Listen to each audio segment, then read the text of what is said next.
వైద్యుడి నిర్లక్ష్యంతో శిశువు మృతి చెందగా శిశువు ప్రాణానికి 2.20 లక్షలకు బేరం కుదిర్చి సెటిల్మెంట్ చేశారు సూర్యాపేట జిల్లా కేంద్రంలోని బేబీ కేర్ సెంటర్ యాజమాన్యం.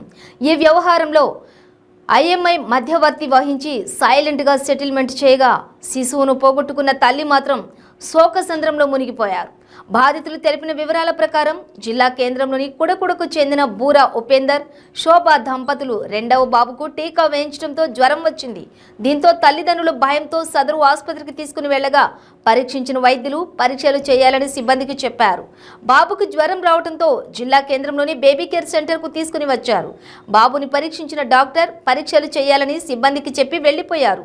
దీంతో సిబ్బంది బాబుకు రక్త పరీక్షల కోసం రక్తం తీసేందుకు ప్రయత్నాలు చేయగా నరాలు దొరకకపోవడంతో సిరంజిని పలుమార్లు చేతికి గుచ్చడంతో రక్తం గడ్డకట్టి శిశువు అపస్మారక స్థితికి వెళ్ళింది. దీంతో శిశువు తల్లి డాక్టర్ను సంప్రదించగా పరీక్షించిన డాక్టర్ బాబుకు సీరియస్గా ఉందని హైదరాబాద్కు తీసుకెళ్లాలని సూచించి అంబులెన్స్కు సమాచారం ఇచ్చారు. అయితే అంబులెన్స్ వచ్చే సమయానికి శిశువు మృతి చెందడంతో శిశువు తల్లిదండ్రులు మృతికి కారణం డాక్టర్ నిర్లక్ష్యమని ఆరోపిస్తూ ఆందోళనకు దిగారు. శిశువు మృతి చెందడంతో బంధువులు తల్లిదండ్రులతో కలిసి ఆందోళనకు దిగడంతో ఐఎంఏ రంగంలోకి దిగి వ్యవహారం బయటకు పొక్కకుండా సెటిల్మెంట్ చేశారు. శిశువు మృతదేహాన్ని ముందు పెట్టుకుని బేరమాడారు. చివరకు 2.20 లక్షలకు తల్లిదండ్రులకు ఇచ్చేందుకు ఒప్పించారు. అయితే తల్లి మాత్రం తన కొడుకుని పొట్టన పెట్టుకున్న డాక్టర్లను వదిలిపెట్టేది లేదంటూ అక్కడే భీష్మించుకుని కూర్చున్నారు. చివరకు ఒప్పించి హాస్పిటల్ నుండి పంపించారు.